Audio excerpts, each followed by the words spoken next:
നരകത്തിൽ പോകുമെങ്കിൽ കൂടെ താമസിക്കുന്ന ഭാര്യയെ അങ്ങനെ വിളിച്ചാൽ അതിന് വേറെ നരകമായിരിക്കും. ദിവസം നോക്കില്ല കേട്ടോ. എന്ന് പറഞ്ഞാൽ അത്രയും സീരിയസ് ആയിട്ട്. അപ്പൊ നമ്മള് ഭാര്യയെ മൂടായെന്ന് അല്ലെ ഭർത്താവിനെ മൂടായെന്ന് നിസ്സാരമായി ഭാര്യയും ഭർത്താവിനെയും കണ്ടാൽ, ബഹുമാനം കൊടുക്കാതെ ഭാര്യയോ ഭർത്താവിനെയോ കണ്ടാൽ, ഞാനിവിടെ പഠിപ്പിച്ചപ്പോ പറഞ്ഞു, ചില പുരുഷന്മാരുടെ ചിന്ത ബഹുമാനം എന്നുള്ള ഒരു സാധനം ഇങ്ങോട്ട് മാത്രം കിട്ടണമെന്ന്. അതായത് ഭാര്യമാരെല്ലാരും എന്നിട്ട് വേറെ ദിവസം അങ്ങ് കോട്ട് ചെയ്യും.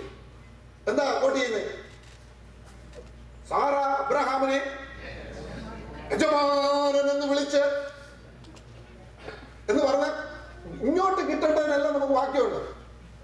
അങ്ങോട്ട് ബഹുമാനം കൊടുക്കണമെന്ന് നമ്മളിവിടെ ദിവസം വായിച്ചു, 10 വർഷം എല്ലാവരും നിന്ന് വായിച്ചു.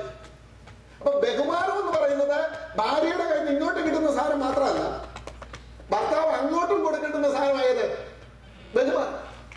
അപ്പൊ റെസ്പെക്ട് ചെയ്യാതെ ഭാര്യയോ ഭർത്താവിനെയോ റെസ്പെക്ട് ചെയ്യാതെ വാക്കുകൾ ഉപയോഗിച്ചാൽ, നിസ്സാര എന്ന് വിളിച്ചാൽ, നിസ്സാരമായി കണ്ട ഫൂൾ, മൂടായ നല്ലല്ലോ ഇപ്പൊ നമ്മൾ വിളിക്കുന്നത് യു ഫൂൾ എന്നൊക്കെയാണ്. ഇപ്പൊ ഫൂൾ എന്ന് വിളിച്ചാൽ എവിടെ പോകുന്ന പറഞ്ഞേക്കുന്നത്? ഒന്ന് നരകത്തിൽ പോകുമെന്ന് വേറെ ദിവസം പറയുന്നു. ഞാൻ ഒരു വാക്ക് കുടുംബ ബന്ധത്തോടുള്ള ബന്ധത്തിൽ പറയാണ്, അത്രയും നാള് കാത്തിരിക്കേണ്ട, നിങ്ങളുടെ വീട് നരകമായി മാറും.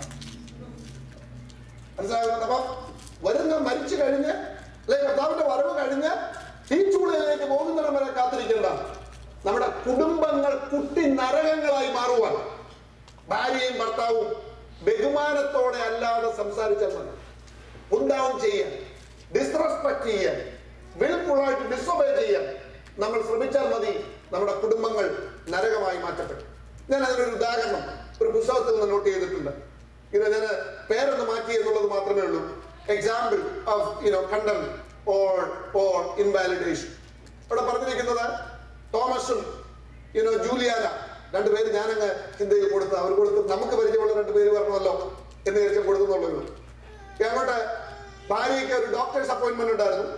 അപ്പോൾ ഡോക്ടേഴ്സ് അപ്പോയിന്റ്മെന്റ് ഉള്ള ഭാര്യ അത് മറന്നുപോയി. ഭർത്താവ് ഓർപ്പിച്ചത് വീട്ടിലോട്ട് വന്ന് കയറി ഉടനെ ഭർത്താവ് പറഞ്ഞു, നിനക്ക് അല്ലേലുള്ള അസുഖമുണ്ട്, നിനക്ക് ഡോക്ടർ അപ്പോയിന്റ്മെന്റ് അങ്ങനെ തുടങ്ങി. എപ്പോഴും നിനക്കുള്ള അസുഖമാണ് ഏത്? ഈ ഡോക്ടേഴ്സ് അപ്പോയിന്റ്മെന്റ്.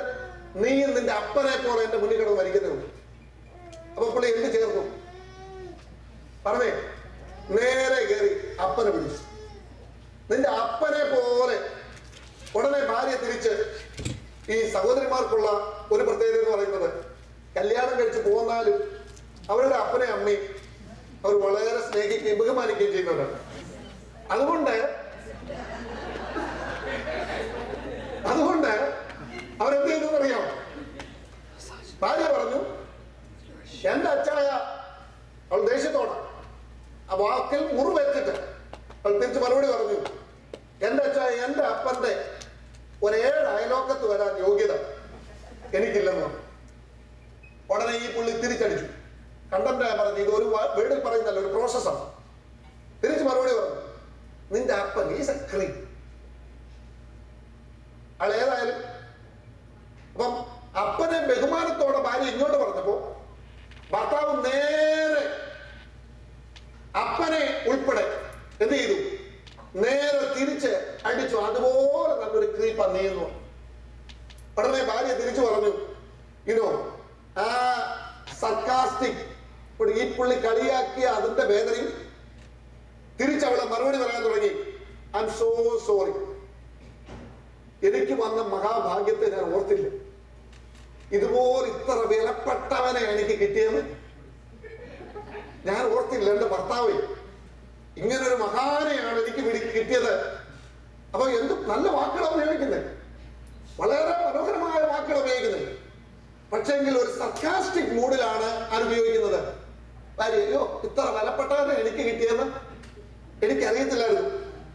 മാത്രമല്ല, ഒരു പേഴ്സ്, ഒരു സ്വന്തം പേഴ്സ് പോലും ശരിയായിട്ട് ഓർഗനൈസ് ചെയ്ത് വെക്കാൻ അറിയാത്ത വ്യക്തിയാണ്. അതിലൂടെ അത് ചേർന്നു. അപ്പൊ തന്നെ പിടികിട്ടി. മുമ്പേ പറഞ്ഞതിന്റെ ബഹുമാനം എന്താണ്? ഉടനെ ഈ പുള്ളി തിരിച്ചതിന് മറുപടി എടുത്തു. ഇതുപോലുള്ള ചെറിയ ചെറിയ കാര്യങ്ങളിലൊന്നും അടിമയായി കിടക്കുന്ന ആളൊന്നും അല്ല ഞാൻ. അതുകൊണ്ട് ഇതുപോലുള്ള സ്റ്റുപ്പിഡായിട്ടുള്ള ലിറ്റിൽ തിങ്സിനൊന്നും വലിയ ഞാൻ ആരാന്നറിയാം. ഞാൻ ആ ഒരു ഗമേല പുള്ളി തിരിച്ച് മറുപടി പറഞ്ഞു. ഉടനെ മറ്റേ പുള്ളിക്കാരിക്ക് അത് പിടികിട്ടിയില്ല. പുള്ളിക്കാരി പറഞ്ഞു, നിങ്ങളെ പോലെ ഒരു അഹങ്കാരിയെ ഞാൻ തീർന്നില്ലേ. അപ്പൊ ഈ ഒരു കോൺവെർസേഷൻ ഇടയിൽ തന്നെ അപ്പന് പോയി, കുടുംബത്തിന് പോയി, പിള്ളേർക്ക് പോയി, സ്വഭാവം പോയി. ചുരുക്കി പറഞ്ഞ ലാസ്റ്റ് കൊണ്ടുവന്നിട്ട് പറഞ്ഞു, നിങ്ങളെ പോലൊരു അഹങ്കാരിയെ ഞാൻ കണ്ടിട്ടില്ല. അപ്പം ഇത് കണ്ടന്റാണ്. പരസ്പരം എന്ത് ചെയ്യുക? ഖണ്ഡിച്ച് ക്യാരക്ടറിനെ അസാസിനേറ്റ് ചെയ്ത് സ്വഭാവത്തെ തകർത്തുകൊണ്ട് സംസാരിക്കുന്ന സംസാരമാണ്. ഒരു സേയിങ് ഇപ്രകാരമുണ്ട്. എന്താ സേയിങ് എന്നറിയാം? ഫയറുമായി കൂട്ടിയിടിച്ച, അല്ലെങ്കിൽ ഫയർ കൊണ്ട് ഫയറിനെ ഫൈറ്റ് ചെയ്ത ആഷസ് അല്ലാതെ ഒന്നും കിട്ടത്തില്ല. ഫയർ കൊണ്ട് ഫയറുമായിട്ട് ബീറ്റ് ചെയ്താൽ അല്ലെങ്കിൽ ഫൈറ്റ് ചെയ്താൽ എന്താ കിട്ടാൻ പോകുന്നത്? ആഷസ്. അത് തന്നെയാണ് കണ്ടം പ്രാക്ടീസ് ചെയ്യുന്ന കുടുംബങ്ങളിലുള്ളത്. വലിയ ഗമയിലായി അടിക്കുന്നതെങ്കിലും, വിട്ടുകൊടുക്കാതാണ് പറയുന്നതെങ്കിലും, കുറച്ചു കഴിഞ്ഞാൽ തീ കത്തി കഴിയുമ്പോൾ നിങ്ങൾ നോക്കിയാൽ ആ കുടുംബത്തിൽ നടക്കുന്ന എന്താണെന്ന് അറിയാമോ? നിങ്ങൾ കെട്ടിപ്പടുത്തതല്ല, കെട്ടിപ്പടുത്ത സ്നേഹം, കെട്ടിപ്പടുത്ത വിശ്വാസം, കെട്ടിപ്പടുത്ത ട്രസ്റ്റ്, കെട്ടിപ്പടുത്ത വിശ്വസ്തത, ഇത് മുഴുവൻ ചാരമായി കിടക്കുന്നത് കാണാം. ഒരു പക്ഷേ പിന്നീട് അത് റെസ്റ്റോർ ചെയ്യാൻ പറ്റി, അല്ലെങ്കിൽ അത് എന്നേക്കുമായി നഷ്ടപ്പെടുന്നു പോകുന്ന അവസ്ഥയിലേക്ക് പോകുന്നതായിട്ടാണ്. മൂന്നാമത്തെ കുട്ടി പിശാച് എസ്കലേഷൻ. എസ്കലേഷൻ എന്ന് പറഞ്ഞാൽ ആ വേർഡ് കൊണ്ട് തന്നെ പിടികിട്ടിക്കണം അല്ലെ? നമ്മള് എസ്കലേറ്റർ ഉപയോഗിക്കാറുണ്ട്. ഏറ്റവും താഴെ നിന്ന് എങ്ങോട്ട് കയറി പോകും?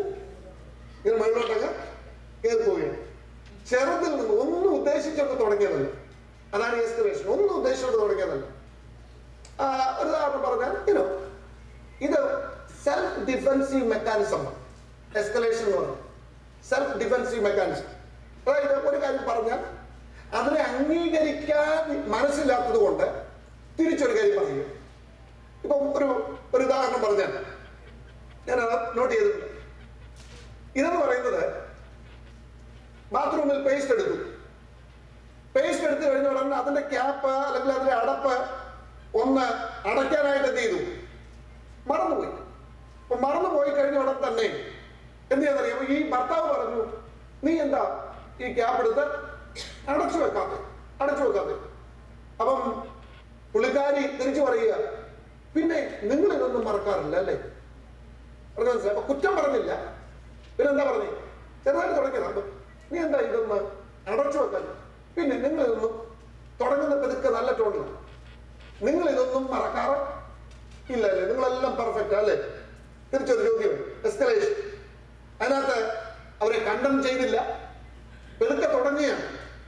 വെറും ചെറിയ കാര്യത്തിലായിരിക്കും തുടങ്ങുന്നത്, ചെറിയ ഒരു വിഷയത്തിലായിരിക്കും തുടങ്ങുന്നത്. ചിലപ്പോൾ സാരിയുടെ കളറായിരിക്കും, ചിലപ്പോൾ അന്ന് കുക്ക് ചെയ്ത ഫുഡിന്റെ ഉപ്പായിരിക്കും, അല്ലെങ്കിൽ വീട്ടിൽ വിളിക്കുന്ന ഒരു പാർട്ടിയെ പറ്റിയായിരിക്കും, ചിലപ്പോൾ ആരാധനയ്ക്ക് പോകുന്നതിനെ പറ്റിയായിരിക്കും. രാവിലെ ആരാധനയ്ക്ക് പോകാനായിട്ട് ഒരുങ്ങി നിൽക്കുമ്പോൾ എടുക്കുന്ന ബൈബിളിനെ പറ്റിയായിരിക്കാം, ചിലപ്പോൾ ആരാധനയ്ക്ക് പോകുന്ന സമയത്തെ പറ്റിയായിരിക്കാം, ചിലപ്പോൾ ആരാധനയ്ക്ക് പോകുന്ന പാട്ട് അല്ലെങ്കിൽ തിരിച്ചു പോകുമ്പോൾ പാസ്റ്റർ പ്രസംഗത്തെ പറ്റിയായിരിക്കാം, അല്ലെങ്കിൽ സങ്കീർത്തനന്മാരെ പറ്റിയായിരിക്കാം, അല്ലെ അന്ന് പാടിയ പാട്ടിനെ പറ്റിയായിരിക്കാം, അല്ലെ അനൗൺസ്മെന്റിനെ പറ്റി. ഇതൊക്കെ തുടങ്ങുന്നതാണ്. ഈ തുടങ്ങുന്ന കാര്യം രണ്ടുപേരും ഡിസഗ്രി ചെയ്യുന്ന ഒരു ലെവലിലേക്ക് വന്നു കഴിയുമ്പോൾ പെതുക്കെ അത് ഓരോ സ്റ്റെപ്പ് എന്ത് ചെയ്യും?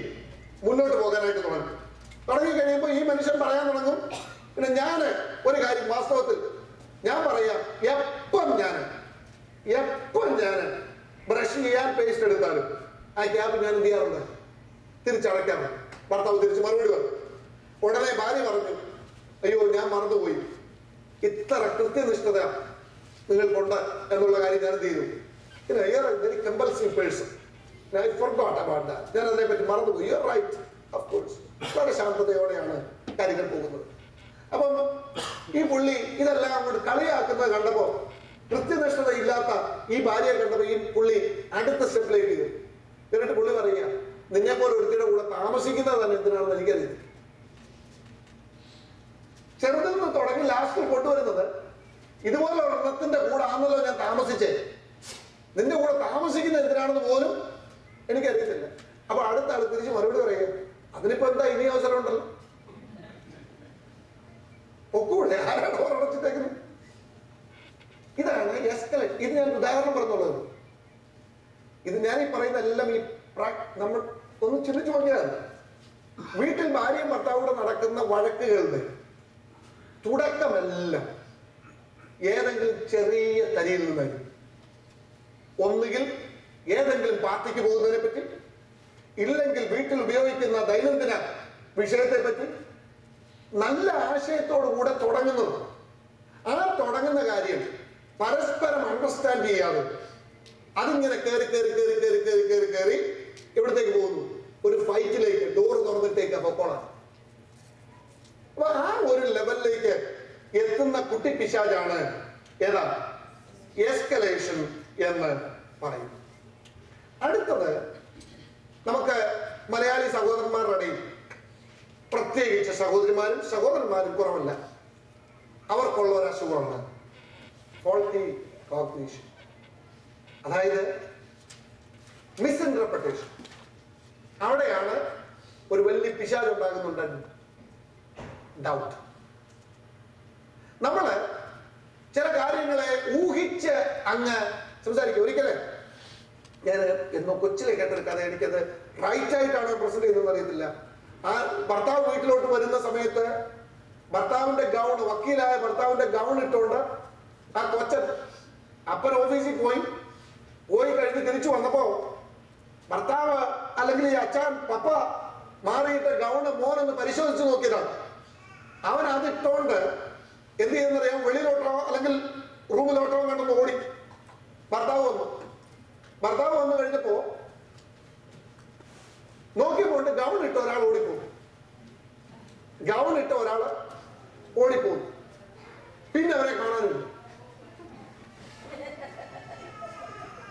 ഇയാള് റൂമിൽ പോയി, ആ ദേഷ്യത്തിൽ തന്നെയാണ് വന്നത്. റൂമിൽ പോയി ഡ്രസ്സും ഒക്കെ മാറി തിരിച്ചു വന്ന് നോക്കിയപ്പോൾ തന്റെ ഗൗൺ അവിടെ തന്നെ കിടപ്പുണ്ട്. താൻ രാവിലെ ഊരിയിട്ട് പോയ ഗൗണ് അവിടെ തന്നെ കിടപ്പുണ്ട്. പുള്ളി ഇതിങ്ങനെ വെച്ചോണ്ടിരുന്നു. ഇത് മനസ്സിൽ അന്നത്തെ ദിവസം മുഴുവൻ ഇതാ ചിന്ത. ഗൗൺ ഇട്ട് ഒരുത്തൻ ഓടിപ്പോയി. അത് ചിന്തിച്ച് ലാസ്റ്റിൽ ഒരു സന്ദർഭം വന്നപ്പോൾ അവൻ ബോംബ് പൊട്ടിച്ചു. ബോംബ് എന്താണെന്നറിയാമോ? ഞാൻ ഇവിടുന്ന് ഇറങ്ങി പോകുമ്പോ, ഒന്നും പറയുന്നില്ല, ഞാൻ ഇവിടുന്ന് ഇറങ്ങി പോകുമ്പോ ആരൊക്കെ ഇവിടെ വന്ന് കയറുന്നുണ്ടെന്നൊക്കെ എനിക്കറിയാം. നല്ല ഒരു ഭാര്യയുടെ അവളുടെ വിശ്വസ്തതയെ ചോദ്യം ചെയ്യുന്ന ഒരു ചോദ്യം. വാസ്തവത്തിൽ സംഭവിച്ചത് ലാസ്റ്റിൽ ഫൈൻഡ് ഔട്ട് ചെയ്തപ്പോൾ അപ്പൻ ഇട്ടിട്ട് പോകുന്ന ഈ ഗൗണ് ഒന്ന് മോൻ പരിശോധിച്ച് നോക്കിയതാണ്. അപ്പൻ വന്നെന്നറിഞ്ഞുകൊണ്ട് അവൻ ഓടിപ്പോയി. അപ്പൻ റൂമിൽ കയറിയ തക്കത്തിന് ഇത് ഊരിയിട്ട് അപ്പൻ കൊണ്ടിടുന്നിടത്ത് തന്നെ എന്ത് ചെയ്തു? ഇതുകൊണ്ട് തിരിച്ചിട്ടു. കുടുംബ ജീവിതങ്ങളെ ചിത്രിപ്പിക്കുന്ന ഒരു വലിയ വിഷയമാണ് മിസ്ഇന്റർപ്രിട്ടേഷൻ. മിസ് എന്ന് പറയുന്നത് ശരിയല്ല, അത് മിസിനെ ഇന്റർപ്രറ്റ് ചെയ്യുന്നതല്ല, റോങ് ഇന്റർപ്രിട്ടേഷൻ, തെറ്റായ വ്യാഖ്യാനം, തെറ്റായ. അപ്പം അതിനെപ്പറ്റി ചിന്തിക്കാതെ ഭാര്യ